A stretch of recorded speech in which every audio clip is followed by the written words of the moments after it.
Sejam todos bem-vindos a mais um videocast do Breast Save Group, um videocast para quem faz oncoplastia e reconstrução mamária. Hoje nós iremos discutir sobre um assunto muito relevante, pois afeta a qualidade de vida das nossas pacientes e também a estética daquelas mulheres submetidas à reconstrução das mamas, que é a contratura capsular.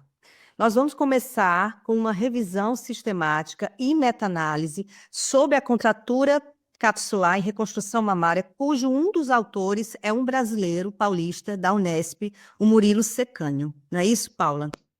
Oi, Aline. Oi a todos que estão nos assistindo. É um prazer estar aqui discutindo de novo sobre artigos que são relevantes dentro da nossa prática clínica. E dentro da camuplastia, quem trabalha com prótese de reconstrução imediata ou eventualmente até tardia, é difícil a gente não falar de contratura capsular, né? Eu acho que faz parte da nossa rotina. E entender o que é e quais são os fatores que vão aumentar risco, diminuir risco, o que fazer. Então, lembrando, a contratura capsular é quando existe uma proliferação de tecido cicatricial, né, em torno da prótese, onde você vai ter a formação de uma cápsula mais espessa, uma cápsula que pode ficar mais rígida, que pode, né, dentro da histologia, estar relacionada a mais células inflamatórias, a mais células fibrosas, e isso pode trazer um impacto direto na qualidade da nossa reconstrução e na qualidade de vida da paciente. Então, quando a gente fala de contratura, a gente sempre usa uma classificação que é uma classificação indireta para avaliação dessa prótese, que é a classificação de Baker, né? Ela é muito subjetiva, cada um pode interpretar de uma maneira. Mas ela analisa basicamente três quesitos, que é a forma da prótese, ou a forma da mama, a consistência, né, da prótese da mama, e a dor que a paciente tem ou não. Uma classificação que vai de 1 a 4, sendo que 1, a mama ainda ela se preserva, né, com aspecto normal, ela tem certa maciez, é discretamente mais enrijecida, e a 4, que é o outro extremo, é quando você tem uma mama endurecida, que é quando você tem uma mama deformada e uma mama geralmente muito dolorida. E essa classificação entre 1 a 4, às vezes, depende de quem o cirurgião que está abordando, mas a 3 e a 4, geralmente, elas vão precisar de uma intervenção cirúrgica, vão precisar de equipamento da própria de prótese, de uma capsulotomia, enfim. Vai ser uma paciente que a gente vai ter que manipular de alguma forma.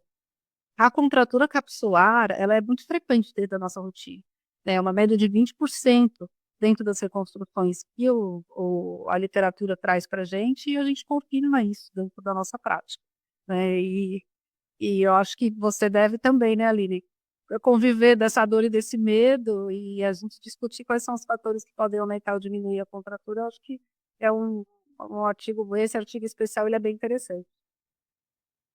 A contratura capsular é um desfecho, né, infelizmente, que pode acontecer nas reconstruções mamárias, principalmente aquelas mulheres que fizeram radioterapia, né?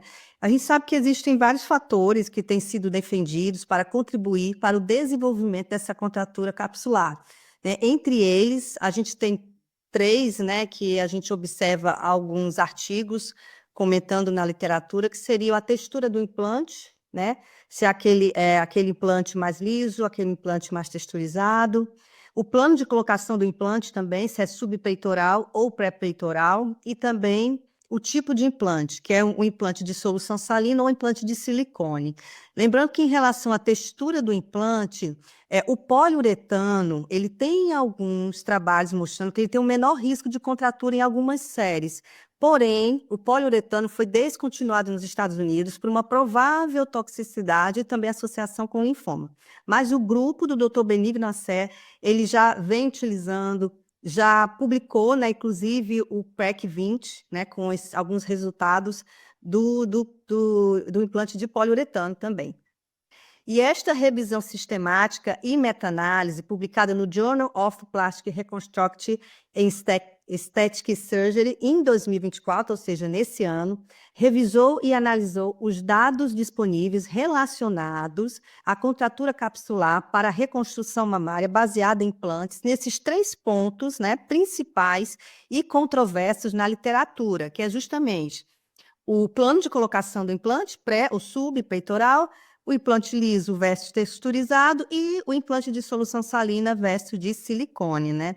Então, Paula, fala aqui para a gente como foi realizada a seleção desse estudo, dessa revisão sistemática e meta-análise.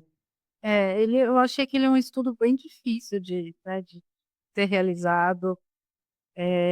Muito difícil você fazer a equiparação, é uma literatura muito vasta. Então, eles utilizaram, né, os sites de pesquisa, PubMed, Medline, Embase e a Cochrane, para levantar artigos que tratassem sobre esse assunto. Então, já foram levantados no total 2.261 artigos, mas somente 23 preencheram os critérios de inclusão para poder fazer essa avaliação qualitativa e quantitativa. E o que foi complicado é que a maioria dos estudos são, obviamente, retrospectivos, né? E só 6 são prospectivos, sendo randomizados ou não randomizados. Todos os casos apresentavam reconstrução mamária, ou primária, ou baseada em float. E vamos aos resultados. O que você achou aí, Aline, interessante? Bom, os 23 estudos, né, que foram selecionados para fazer parte, né, da meta-análise, são extremamente diferentes e heterogêneos. Em alguns faltam muitas informações, o tamanho da amostra de cada estudo também é muito variável. Então, assim, na minha opinião, eu acho que deve ter sido a principal dificuldade dos autores quando eles foram fazer essa meta-análise, essa análise desses dados, né?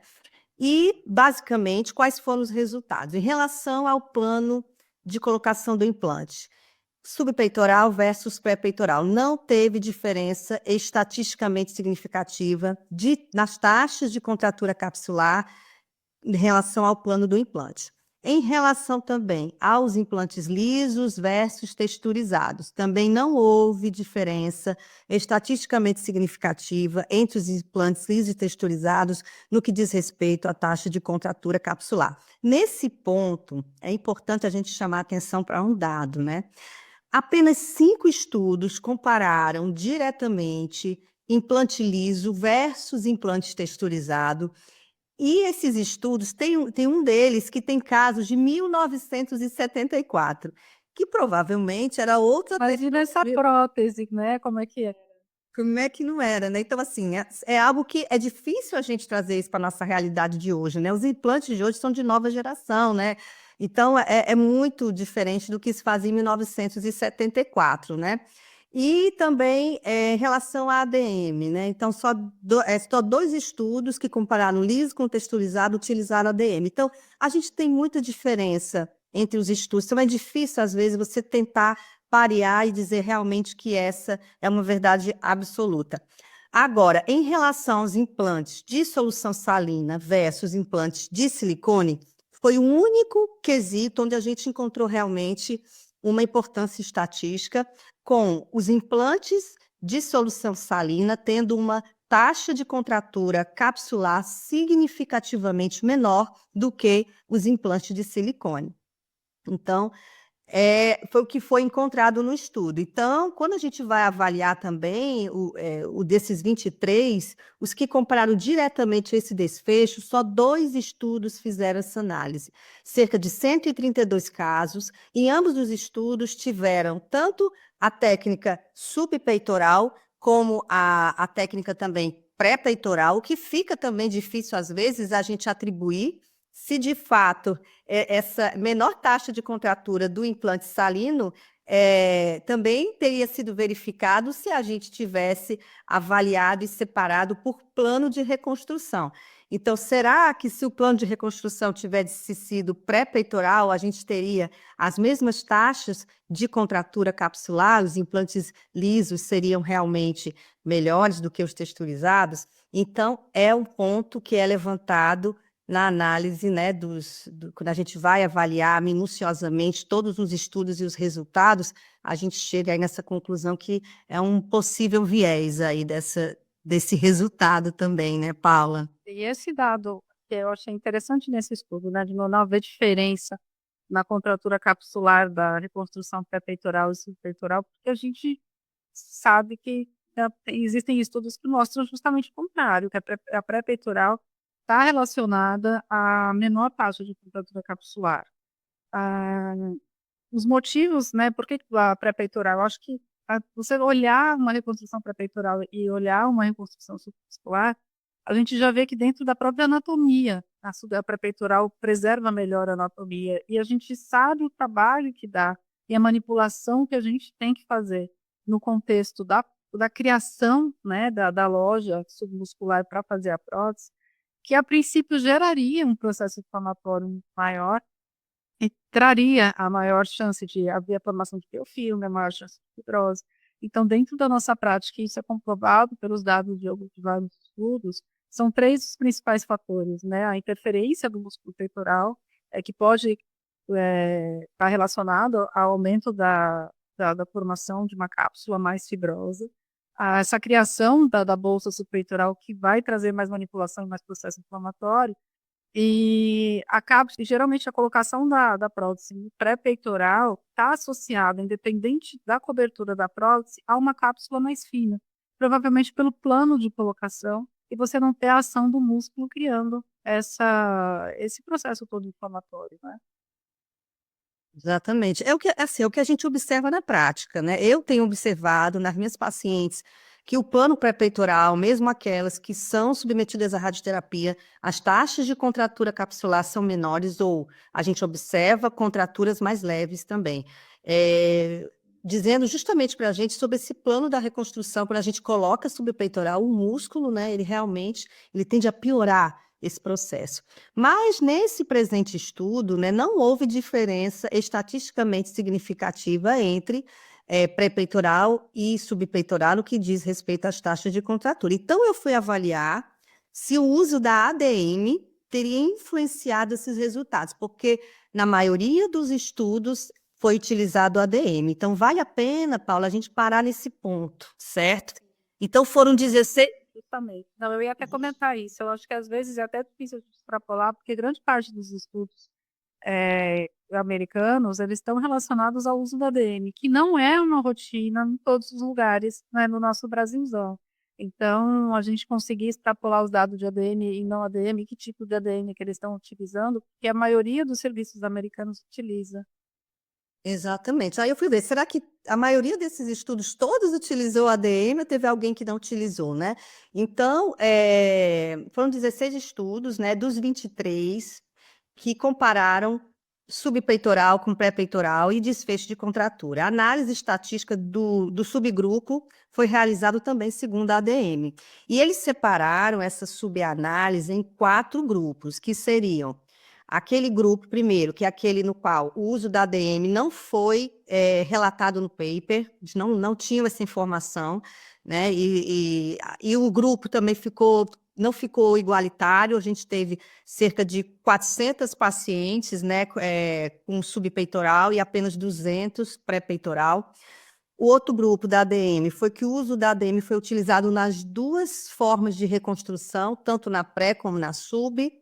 O terceiro grupo de subanálise foi aquele no qual a ADM foi usada mais na subpeitoral, e aí a gente teve os grupos equilibrados, ou seja, as pacientes pré-peitorais aqui não utilizaram a ADM na maioria dos casos. E, por último, o grupo 4, que seria no qual a ADM foi usada mais naquelas mulheres pré-peitorais, mas também há um claro desequilíbrio entre os grupos, né, com 420 mulheres que fizeram a reconstrução pré-peitoral e usaram a ADM. Então, assim, isso também dá uma dificuldade de análise estatística, certo? Mas quando a gente vai lá para o grupo 2, né, eles avaliaram, né, separadamente, né, todos esses 4 grupos, e não houve diferença, certo? Nesses grupos. Mas quando a gente vai avaliar de maneira mais especial o grupo 2, certo? O que foi que eles falaram? No grupo 2, em 8 estudos, a gente consegue avaliar bem o uso da ADM tanto na pré-peitoral como na subpeitoral, uma coisa mais equilibrada ali. E na metade desses estudos, dos 8 estudos, a quantidade de pacientes foi bem equilibrada também, e no subgrupo, com o Dias Rate de 1,12, o diamantezinho lá do Forest Plot, ele praticamente toca a unidade. Então, não se observou realmente a diferença, né, estatística nas taxas de contratura capsular, naquelas mulheres que utilizaram a ADM, tanto na pré-peitoral como na subpeitoral. Então, assim, nesse sentido, usando a ADM, tanto faz botar na pré ou botar no espaço pré ou no espaço subpeitoral. Não teve diferença.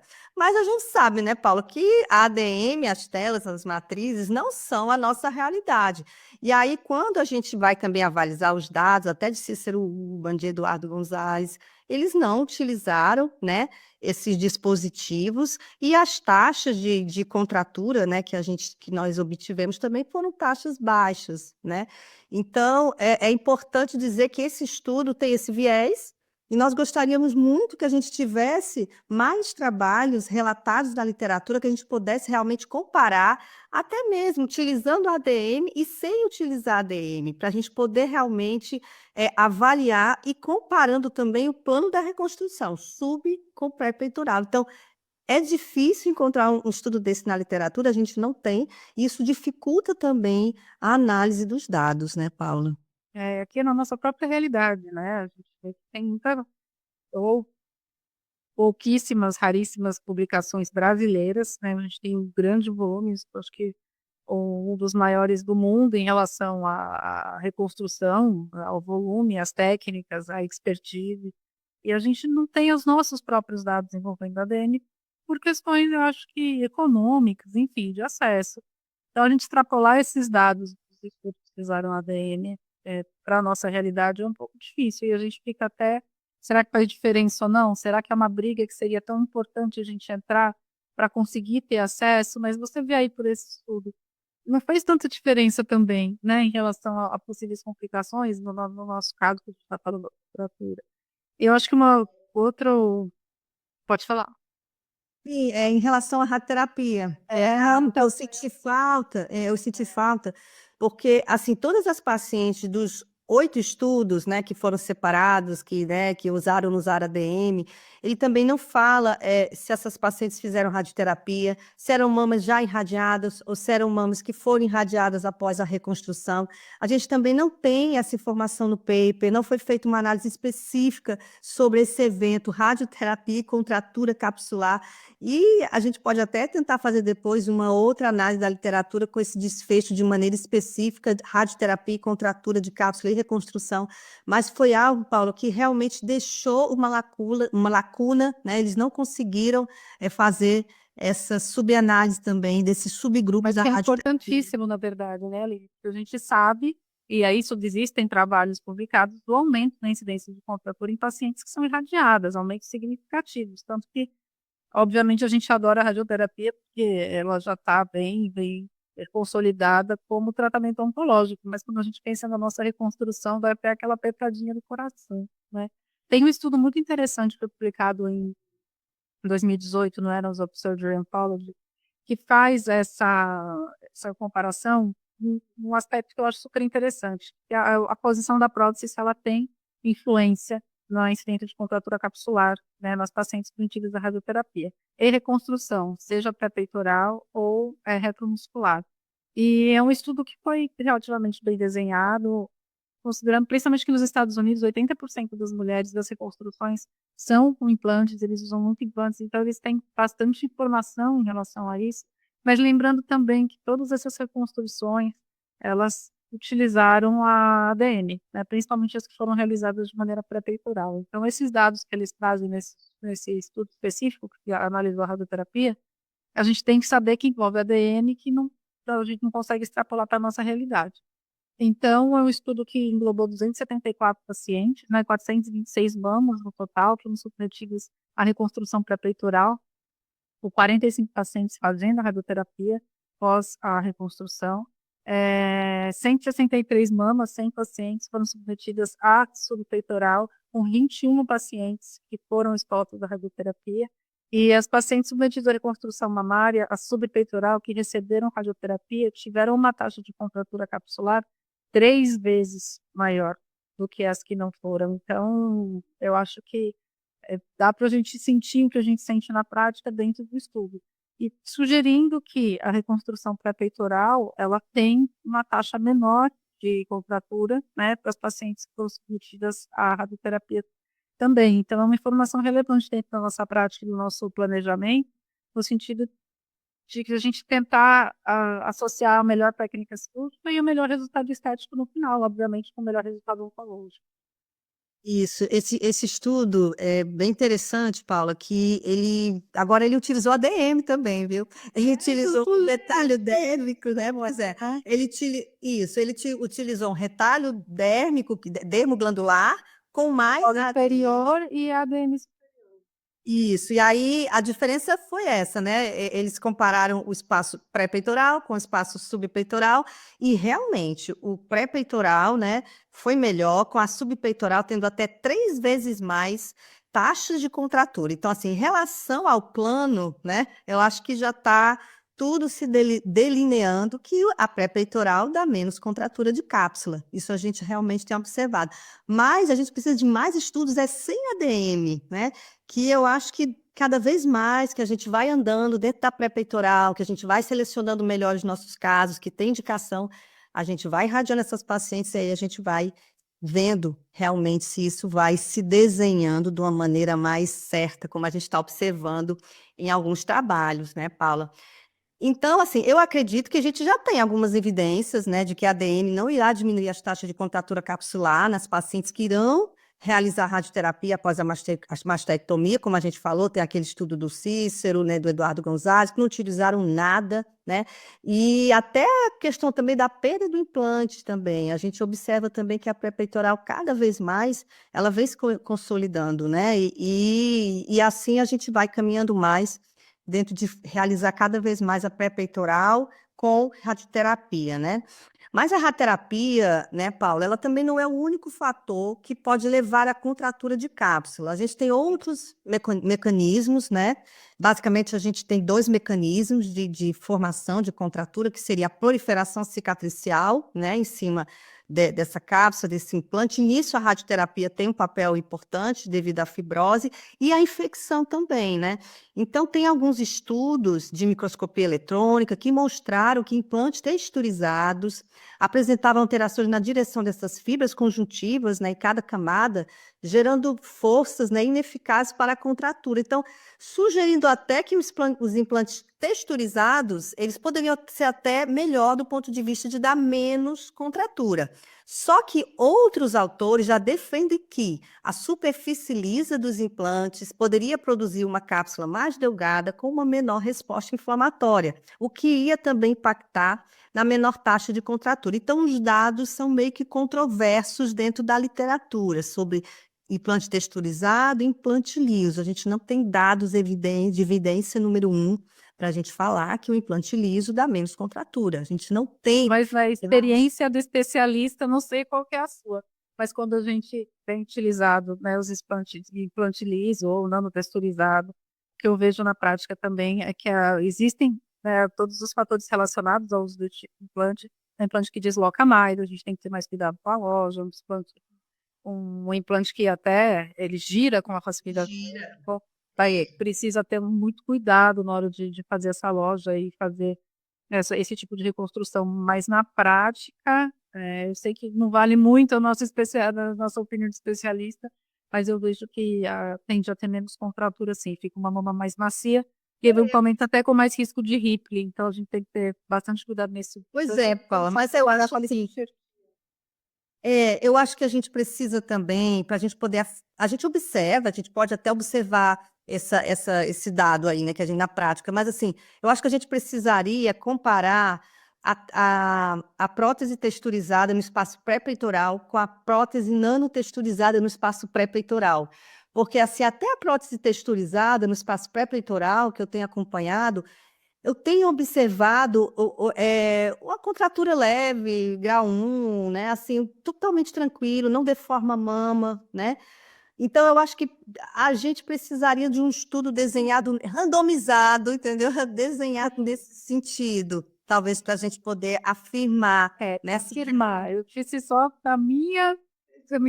É uma hipótese, né? Que faz sentido, né? De certa forma. Mas em relação à infecção, é outro fator também importante, Paulo. Tem alguns estudos mostrando, né, que a infecção subclínica, incluindo aqueles patógenos, né, Staphylococcus aureus, Staphylococcus epidermidis, né, significativamente contribui para a formação das contraturas de cápsula também. Isso é apoiado, né, por dados clínicos, outros estudos. que o aumento substancial da área de superfície dos implantes texturizados os torna mais vulneráveis à contaminação e formação da cápsula. Então, de repente, isso da gente observar que os implantes texturizados talvez tivessem um pouquinho, uma taxa maior de contratura capsular, pode ser, às vezes, pela infecção subclínica, que realmente, pelo tipo de superfície, a gente pode ter uma maior possibilidade de formação desse biofilme, que no implante liso ou nanotexturizado, a gente já não teria essa maior possibilidade. Então, pode ser que, na realidade, os implantes texturizados eles podem ser mais propensos à contratura pelo mecanismo de infecção subclínica do que pelo próprio mecanismo de proliferação tecidual, que é outra hipótese que a gente... Então, a gente está falando de hipóteses, né? Hipóteses que, quando a gente lê a fisiopatologia de linfoma de grandes células, também tem hipóteses relacionadas à texturização, à formação, inclusive, desse biofilme, mas a gente, infelizmente, trabalha com hipóteses, os resultados são poucos em relação a isso, mas estamos aqui para isso, né, Aline? Aqui para isso, a gente precisa de mais estudos, vamos tentar fazer outros estudos e tentar realmente tirar todos os vieses possíveis, porque a infecção, ela pode ser, né, algo que pode levar à contratura, né, e aí, será que é pela infecção ou será que é pela superfície do implante, que realmente a gente vê que tem maiores taxas de contratura, né, Paula? Fica aí a pergunta. Em relação à texturização da prótese, a gente vê, né, desde o início, como houve mudança, né, das coberturas da prótese, dos conteúdos de prótese. E a gente tem uma ISO aqui, que o número é muito grande, e é uma ISO que divide as coberturas em três tipos. As que são consideradas coberturas lisas são aquelas que têm rugosidades com rigor. As próteses que são consideradas lisas são aquelas que têm rugosidade com menos de 10 nanômetros. E aí você tem os implantes caracterizados como lisos, né? Aquele que tem microtexturas são de 10 a 50 nanômetros de rugosidade, e os que são com macrotextura, que seriam os texturizados, eles têm mais de 50 nanômetros de rugosidade. Então, é o que vai criar mais aderência, é o que vai criar princípio mais biofilme. Mas lembrando, né, relembrando que a gente está falando de especulações que precisariam de estudos mais objetivos para a gente poder inferir essa relação. Os implantes lisos de geração mais recente, eles se comportam diferente dos implantes lisos de uma geração mais antiga. Por isso que quando a gente tiver um estudo como esse, fica muito complicado, porque você tem vários tipos de implantes diferentes, com vários tipos de cobertura, então é muito difícil você criar uma metodologia de comparação. Mas voltando para esse estudo, também foi comparada, né, a superfície do implante, os índices de contratura, e apenas 2 estudos incluídos declararam claramente a geração dos implantes mamários utilizados, mas mesmo assim são estudos muito antigos, são estudos de 95 e 1996. Como que a gente vai extrapolar isso para hoje?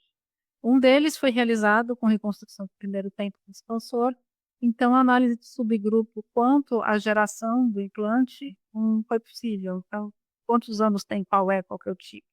É difícil dar algum posicionamento em relação ao implante liso de nova geração, se eles proporcionam também taxas menores de contratura capsular, apesar de dar a impressão que sim, né? A gente precisaria realmente, como você bem disse, de alguns estudos mais específicos, fazendo essa comparação. Isso. E aí, a última variável, né, que eles também avaliaram seria dos implantes salinos versus implantes de silicone, né? A meta-análise mostrou que os implantes salinos estavam associados a uma taxa de contratura capsular mais baixa do que os implantes de silicone. Então, foi o único dado realmente relevante. Isso foi consistente também com dados anteriores, meta-análises anteriores, no qual a gente observou que esses implantes foram utilizados, mas com finalidade estética, no caso, e não finalidade de reconstrução pós-câncer de mama. A vantagem do implante salino, né, seria que no caso de um vazamento, a solução salina ela é completamente absorvida, o que não é o caso do silicone, né, que vai gerar ali uma inflamação local, um percussor conhecido da fibrose capsular e, por subsequente, também da contratura. Então, essas moléculas de silicone, elas soltas ali, elas fornecem um ambiente ideal para o crescimento bacteriano, levando a infecções subclínicas e à contratura capsular, né? Então, embora essa meta-análise sugira que os implantes salinos são associados a taxas mais baixas de contratura capsular, esse tipo de implante está associado às taxas mais altas de outras complicações, como ruptura, ondulação do implante, né? E esses implantes, na prática, eles não são utilizados, né? E só assim um adendo, né? Quem utiliza nos dias de hoje implante exclusivo de solução salina, né? Implante definitivo, né? Eu desconheço o uso disso no Brasil para No reconstrução. Brasil, só acho que nos Estados Unidos ainda eles usam, mas no Brasil também não desconheço. Pois é. Então, assim, é algo que, né, aqui para a gente fica só a dica. É bugada, né? Quem sabe? Fica só a dica, né?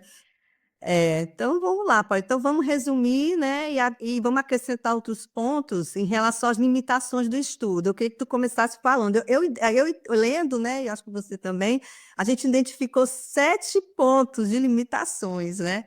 Começa falando aí os primeiros pontos, Paula, de Eu acho que a limitações. gente, da nossa conversa, a gente já vai falando e já vai meio que discorrendo, mas eu acho que a primeira coisa é analisar que as pacientes eram muito diversas, os pacientes incluídos nesse estudo, né? Não foram dando informações sobre, os estudos não dão informações suficientes sobre o plano de inserção do implante, se foi pré-peitoral ou subpeitoral, se houve em todos ou não, quem usou ADM ou não, o material de preenchimento do implante, né? A cobertura do implante, qual foi o tipo de mastectomia, qual foi o tipo de incisão utilizada, as comorbidades das pacientes.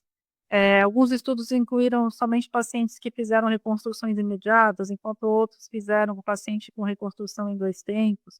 Então, acabou misturando um pouco. A, a lipoenxertia, né, o lipofilling, alguns falam que utilizaram, porque existem alguns estudos que sugerem que a lipoenxertia pode alterar, né, a taxa de contratura capsular. Então, o uso da lipoenxertia, que a gente sabe que pode afetar as taxas de contratura, foi significativamente maior e mais comum no grupo da subpeitoral. Em um dos estudos incluídos, somente um estudo excluiu o paciente que recebeu lipoenxertia. O resto a gente não sabe, os outros estudos não fizeram referência se foi feita lipoenxertia ou não. Isso. E continuando, embora, né, a contratura capsular, geralmente a gente sabe que pode ocorrer no primeiro ano de implantação após, né, a reconstrução, tem algumas pesquisas que mostram que ele pode ser também um fenômeno mais tardio, né? Então seriam necessários mais estudos de longo prazo para aumentar, né, a validade dessa comparação desses grupos. Não houve um tempo mínimo, né, de acompanhamento, nos critérios de inclusão dos estudos, sendo que 3 deles não especificaram a variável e 4 deles tiveram menos de 1 ano de segmento. Então, pesquisas com tempo maior de acompanhamento também seriam necessárias para a gente avaliar esse desfecho contratura. E a radioterapia, né, que eu acho que é o principal, que é o mais temido, né? A gente sabe que tem esse risco aumentado. É uma variabilidade em termos de exposição à radiação nesses estudos. A maioria deles incluiu mamas já irradiadas também, e mamas também não irradiadas. Isso não foi separado. Então, realmente, isso é um importante viés, né, dessa avaliação, dessa meta-análise, né, Paula? Tem mais Tem outros fatores. Eu acho que também é um fator super polêmico, porque a literatura não é congruente em relação a isso, que é a irrigação, né, antibiótica da loja do implante.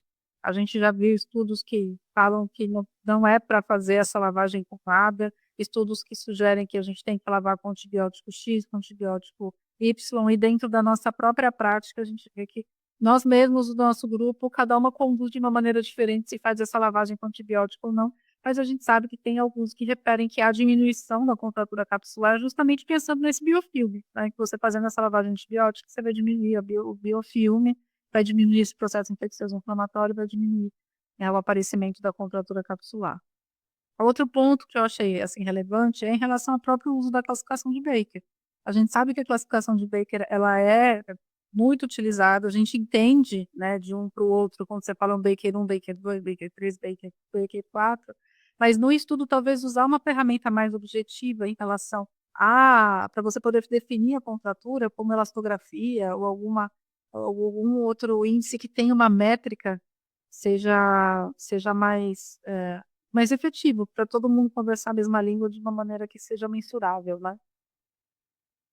Isso, exatamente. E aí, Paula, como conclusão, né, já chegando aqui no final do nosso videocast, A meta-análise, mais uma vez, resumindo, né, ela não mostrou diferença entre relação a plano pré, plano sub, liso, texturizado, apenas em relação ao implante de solução salina com o implante de silicone com a solução salina tendo menores taxas de contratura. Mas é necessário uma análise de subgrupo, né? A gente separando as que usaram ADM, a que não utilizaram. No entanto, a gente precisa, né, de estudos adicionais que podem ser incluídos para a gente poder realmente saber o real benefício até da ADM, da malha, em algumas situações, e no que diz respeito ao plano sub ou pré-peitoral, se teria um plano que fosse realmente melhor, que a gente observasse que a ADM fizesse a diferença, né? Os implantes salinos também estão associados com risco aumentado de ruptura e ondulação. Silicone, né? Os implantes também têm suas vantagens, a gente sabe. São necessários maiores estudos, de melhores níveis de evidência. E implante de solução salina a gente realmente não utiliza, né, de maneira definitiva, né, nas reconstruções de mama. Então, assim, eu acredito que é um estudo interessante. Ele abre, né, um leque para a gente pensar em algumas coisas, mas muito difícil, né, ter um estudo para a gente realmente tirar uma conclusão definitiva, mesmo sendo uma revisão sistemática, uma meta-análise, que a gente não, realmente, o pré-peitoral sem tela é melhor, foi menores as taxas, mesmo com a radioterapia ou sem a radioterapia. Eu acho que a gente precisa de mais e mais estudos cada vez mais, que estão começando, né, já a aparecer, já estão começando a serem delineados nesse sentido, e a gente aguarda aí as cenas dos próximos capítulos. Eu confesso que eu fiquei um pouco decepcionada quando li o artigo. Porque quando a gente pega o título, né, você vê uma meta-análise, é um estudo muito bem elaborado, você vê que, né, é um estudo muito sério. Que ele viesse na sua conclusão trazer um pouco mais de informações transformadoras nesse sentido que você estava falando. Que a gente tivesse respostas para perguntas do nosso dia a dia, que a gente parasse de sentir que a nossa impressão tivesse confirmado realmente em dados que pudessem ser, né, que sejam transponíveis para dentro da nossa prática clínica. Eu acho que ele não trouxe informações reveladoras, né? Talvez ele tenha confirmado algumas coisas, né, alguns dados que a gente já tinha na literatura, mas ele não é um estudo transformador no sentido de, olha, vá por este caminho, que este caminho é mais seguro, até porque dentro da reconstrução mamária eu acho que não existe caminho seguro. A gente tem sempre um caminho perigoso que a gente tem que fazer um planejamento muito considerando os viés pessoais, né, as características da paciente, as características da doença, as características do material que a gente vai usar para reconstruir. Mas, de qualquer forma, eu acho que é um artigo que vale a pena ser discutido, né, são questionamentos que valem a pena ser feitos, e é sempre muito bom fazê-los com você, Aline. Agradeço super a parceria ainda nessa discussão do nosso videocast. Queria ver se você quer deixar alguma mensagem final aí para quem está nos ouvindo, assistindo. A mensagem final é que a gente precisa realmente de maiores estudos, mas me parece que a pré-peitoral, eu sou fã da pré-peitoral e cada vez mais eu vou ficando fã. E até mesmo com a radioterapia, se a gente tem a seleção adequada da paciente, se o retalho não está extremamente delgado, né, dentro da segurança oncológica, claro, também da gente não deixar mama, porque somos cirurgiões de mama, operamos cânceres, né, e a gente também não pode deixar aquele retalho bonito só para poder realmente a gente não ter uma complicação ou ter uma menor taxa de complicação. Mas cada vez mais eu venho observando que a pré-peitoral, você selecionando bem os casos, mesmo com a radioterapia, até as taxas de contratura capsular também são melhores, né, e a paciente consegue ter uma melhor qualidade de vida nesse sentido. E mais uma vez, muito obrigada, Paula, também, por estar aqui comigo, discutindo um assunto tão polêmico e tão importante também, que é a contratura capsular das nossas reconstruções. Beijo grande.